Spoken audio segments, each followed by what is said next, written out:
welcome to another edition of the Sewing Guru and a brand new collection. Now in this collection I'm going to show you how to create the waistcoat with a lapel. Now the waistcoat and lapel is slightly more exclusive than the standard waistcoat. You don't see them that often and it just makes it just that little bit more exclusive. Now of course the standard waistcoat, as you know, has no lapel, it's just an open front.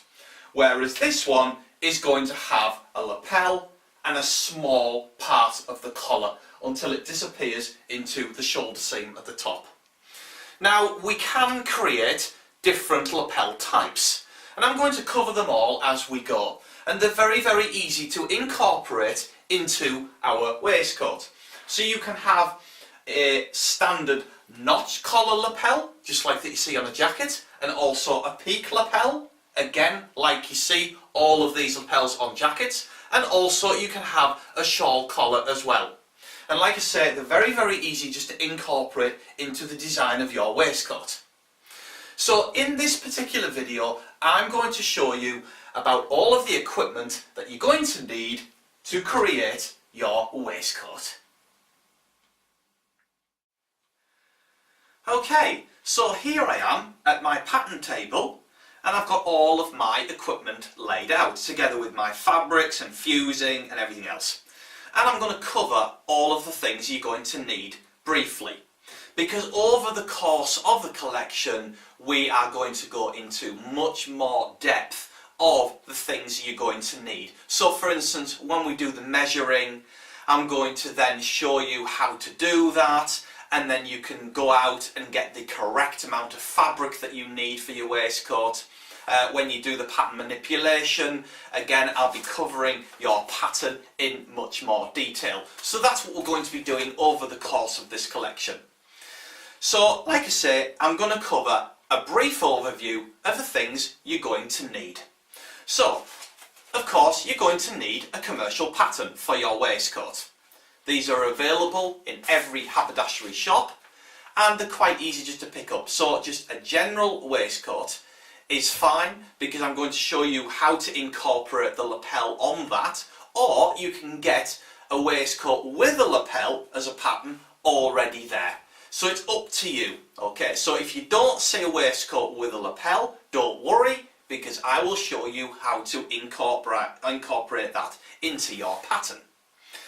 Now, you need interfacing, you need your lining, you need your outer fabric, so the main fabric that your waistcoat is going to be, and of course we need some calico, or what I like to use is curtain lining, because of course we're going to be using that for our toile and our preparation before we actually make up the waistcoat in the proper fabric, or before we cut it out, because if you make a mistake it's already cut and you can't go back. That's why we create a toile. And like I say, we're going to be covering this in a lot more detail in a future video.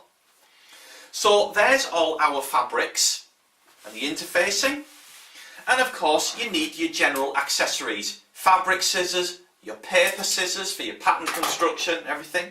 You need the thread for your waistcoat, so you're going to get the colour that your waistcoat is going to be. Okay, a small buckle, because of course waistcoats have a buckle, like a decorative buckle, and a strap at the back which attaches to the lining. So you need your buckle.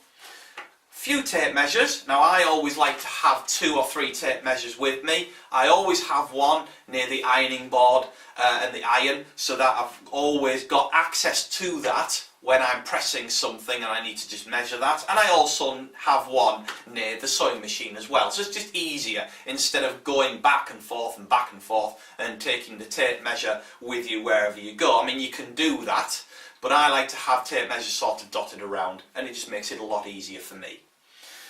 Now of course you're going to need buttons as well. Now you don't need to get these until of course you get your fabric, because of course you don't know what colour you're going to get, so get your buttons when you go and get your fabric.